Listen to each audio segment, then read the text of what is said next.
Hello everyone, here we are with our next lecture जिसमें हम physical education का chapter number 10 कर रहे हैं। इसके अंदर हमने एक वीडियो लेक्चर ऑलरेडी कवर कर लिया है जिसमें हमने कुछ कंपोनेंट अचीवमेंट किया था, कुछ ट्रेनिंग मेथड्स किए थे। चैप्टर का नाम ट्रेनिंग इन स्पोर्ट्स है, जिसमें हमने पहला टॉपिक टैलेंट आइडेंटिफिकेशन का किया था। टैलेंट आइडेंटिफाई होने के बाद उसे ग्रूम करना है तो उसे एक स्पेसिफिक सेट ऑफ ट्रेनिंग देना पड़ेगा।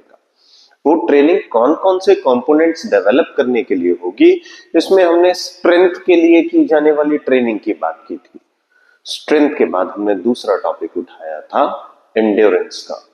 ये दो हमारे पिछले वीडियो लेक्चर में कवर हो चुके हैं। आज मैं बात करूंगा स्पीड, फ्लेक्सिबिलिटी एंड कोऑर्डिनेशन की, और इसके साथ ही एक सर्किट ट्रेनिंग का छोटा सा टॉपिक करेंगे। That will be it. इससे हमारा पूरा चैप्टर कवर अप हो जाएगा। चलिए इसे पढ़ना स्टार्ट करते हैं। मेरा आज का कंपोनेंट है तीसरा component, that is speed. Speed का सीधा सा मतलब क्या है? किसी मूवमेंट को करने की कैपेबिलिटी है as quickly as possible.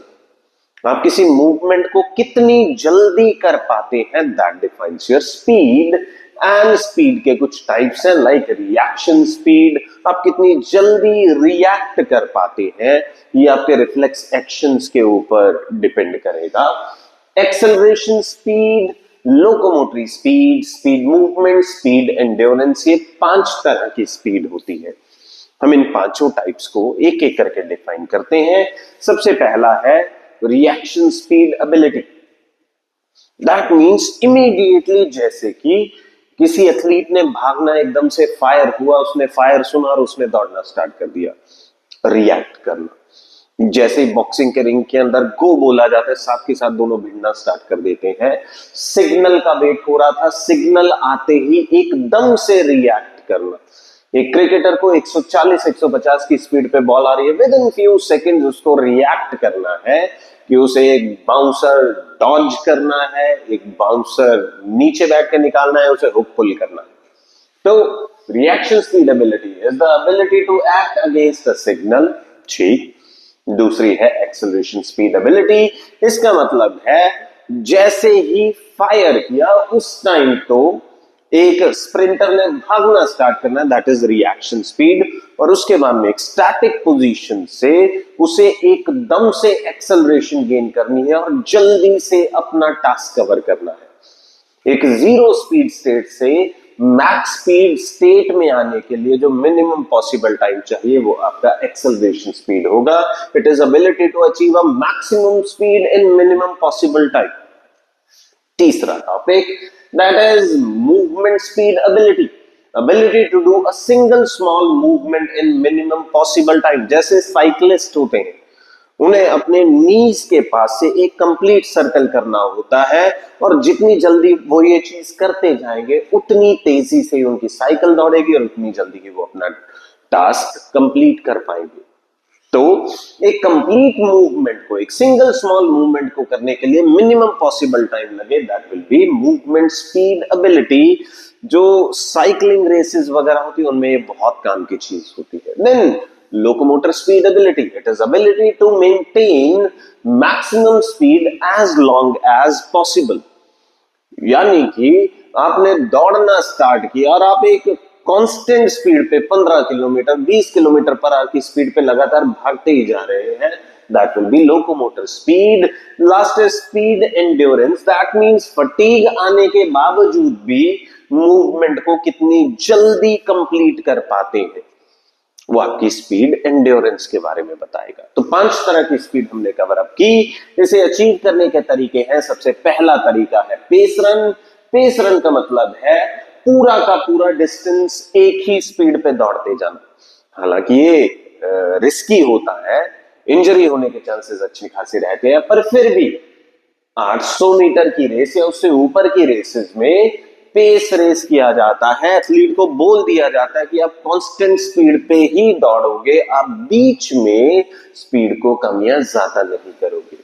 Okay, athlete must conserve his energy by reducing the speed. Then is acceleration run. Acceleration run का मतलब है These are usually used to develop speed indirectly by improving explosive sprint technique, flexibility and movement frequency. इसके अंदर एक stationery position से एकदम से भागते हुए स्पीड अचीव करने पे काम करना होता है.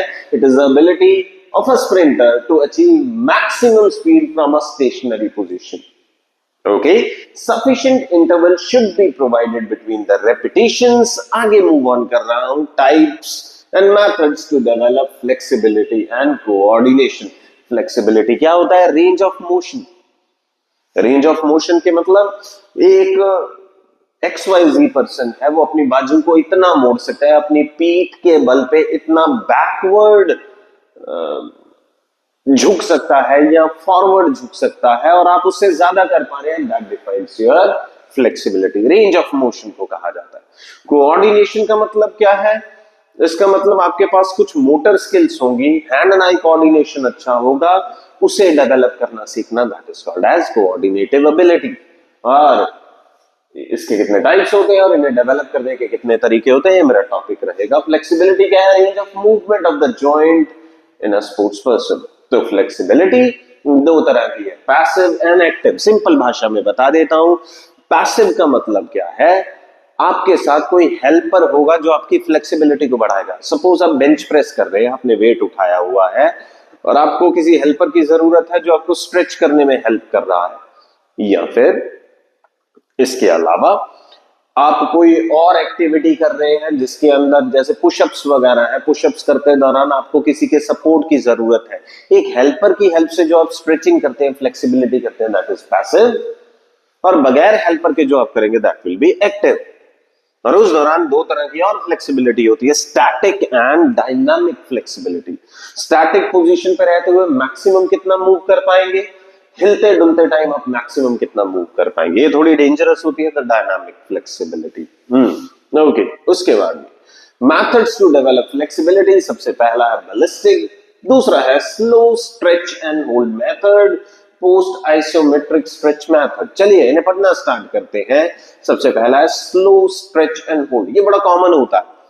दैट मींस हमें अपने जॉइंट को मैक्सिमम लिमिट तक स्ट्रेच करना है और कुछ सेकंड, कितने सेकंड? 3 से 8 सेकंड, इससे ज्यादा नहीं. 3 से 8 सेकंड तक आप अपनी बॉडी को उसी पोजीशन में होल्ड करते हैं और उसके बाद में इसके लिए आप किसी हेल्पर की भी जरूरत, मतलब मौजूदगी इंश्योर कर सकते हैं कि ऐसा ना हो कोई इंजरी वगैरह हो जाए. लेकिन 3 से 8 सेकंड तक पोजीशन को होल्ड करने के बाद आप रिलैक्स पोजीशन में आ जाते हैं. तो इसे slow stretch and hold method कहा जाता है. दूसरा तरीका है बैलिस्टिक. ओके, इस दौरान स्ट्रेचिंग एक्सरसाइजेस मूवमेंट के दौरान एक स्विंग में की जाती है, इसलिए इसे बैलिस्टिक मेथड कहा जाता है. इससे पहले वार्म अप जरूर कर लीजिएगा, बहुत रिस्की माना जाता है. ओके, तीसरा है पोस्ट आइसोमेट्रिक स्ट्रेच मेथड, जिसमें तरीके का नाम है PNF. इसका मतलब क्या है? Proprioceptive neuromuscular facilitation. इसका मतलब क्या है? मैक्सिमम कंट्रैक्शन अचीव करने के बाद आप मैक्सिमम रिलैक्सेशन लेके आता है.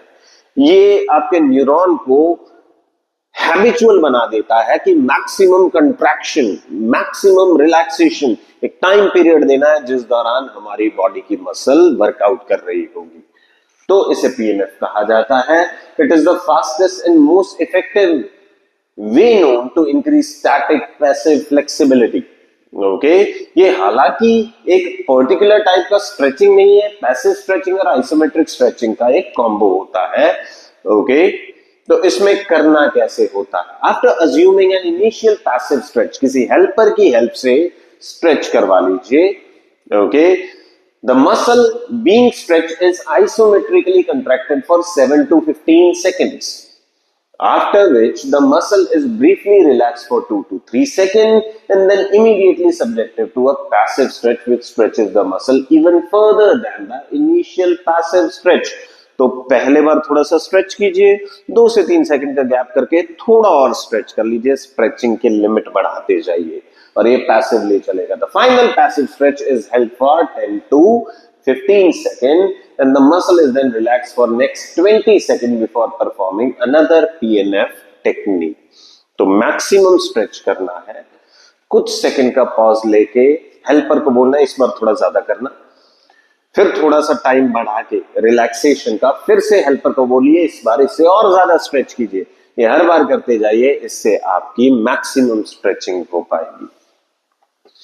देन हमारे पास तरीका आता है दैट इज कोऑर्डिनेटिव एबिलिटीज। इसका मतलब क्या है? Those abilities of an individual which enable the individual to do various related activities properly as well as efficiently. आपके मोटर रिस्पॉन्सेस पे डिपेंड करता है। ये मोटर रिस्पॉन्सेस का मतलब क्या है? आपका हैंड एंड आई कोऑर्डिनेशन देखा जाएगा। एंड इवन सिर्फ हैंड एंड आई कोऑर्डिनेशन क्यों, हैंड एंड फीट कोऑर्डिनेशन, इसमें आपकी अलर्टनेस लेवल कितने रहते हैं, सारी चीजें मायने रखेंगी। इसमें कौन कौन सी एबिलिटीज आती है? Orientational ability, coupling ability, reaction ability, balance ability, rhythm ability, adaptation ability, differentiation ability, ये सारी एबिलिटीज आती है। तो जब आपके मोटर रिस्पॉन्स की बात हो रही है तो हम ये कहेंगे आपके ब्रेन एंड स्पाइनल कॉर्ड यानी आपके सेंट्रल नर्वस सिस्टम से डायरेक्टली कनेक्टेड है। The coordinative abilities are those abilities on an individual which enable an individual to do various related activities properly as well as efficiently। एक साथ कई activities का combo होगा और आपका दिमाग प्रोग्राम्ड होगा कि उन्हें कैसे एफिशिएंटली किया जाए। और accuracy, rhythm, flow and consistency depends upon our coordinative abilities। ठीक है, उसके बाद में नेक्स्ट हमारे पास है एक best method, circuit training method.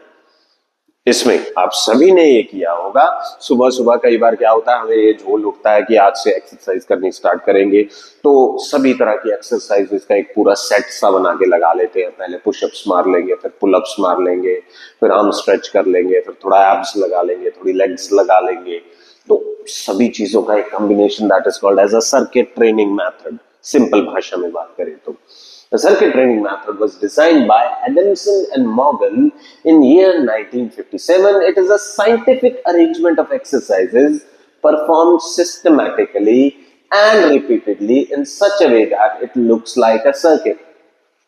जैसे पहले एल्बो प्लैंक्स लगा ली, उसके बाद में फॉरवर्ड या बैकवर्ड लंजेस लगा ली, उसके बाद में कुछ बैक प्लैंक्स लगा ली, उसके बाद में साइड प्लंजेस लगा ली, फिर साइड प्लैंक्स लगा ली, फिर जंप स्क्वाट्स लगा लिए। यानी आपने प्लैंक्स एंड लंजेस का एक अच्छा कॉम्बो बना रखा है जिसमें आपकी एब्स पे भी काम हो जाएगा और आपकी बैक पे भी काम हो जाएगा। एक साथ आप आगे और पीछे वाली दोनों मसल्स की स्ट्रेंथनिंग पे काम कर रहे हैं।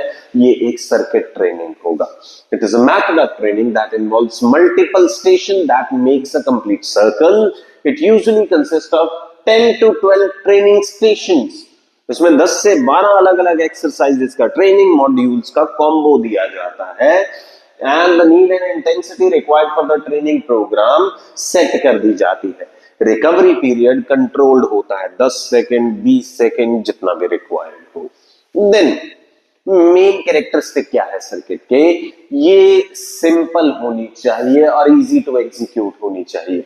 इसमें मॉडरेट सी रेजिस्टेंस प्रोवाइड करनी है, मॉडरेट सा वेट यूज करना है, बहुत हैवी वेट नहीं करना होता है।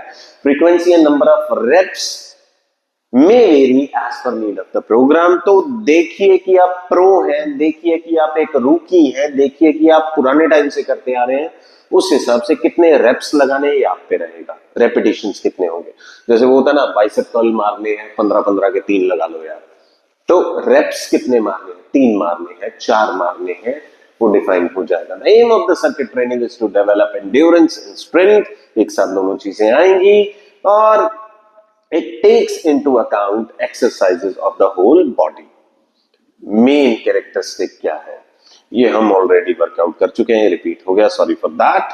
Then importance of circuit training, इससे कार्डियोवैस्कुलर फिटनेस बनती है, हार्ट बीट बढ़ जाती है इसमें। देन इससे जनरल फिटनेस बनती है, इससे आपकी बॉडी की ऑक्सीजन कंजप्शन अच्छी हो जाती है ताकि आप और नई ऑक्सीजन ले सके। इसके अलावा ये ऑक्सीजन की मसल्स के अंदर कंजप्शन बढ़ाती है, ये muscle strength and muscular endurance बढ़ाती है। तो I am happy for you कि आपका 10th चैप्टर यानी आपका एक कंप्लीट सिलेबस ओवर हो चुका है। मैं ये वाली पावर पॉइंट प्रेजेंटेशन आपके अंदर अपलोड कर दूंगा, इसमें जो PYQs आप उसे सॉल्व कर लेंगे। आज के लिए फिलहाल इतना ही है। Till then keep learning, keep growing. Thank you so much.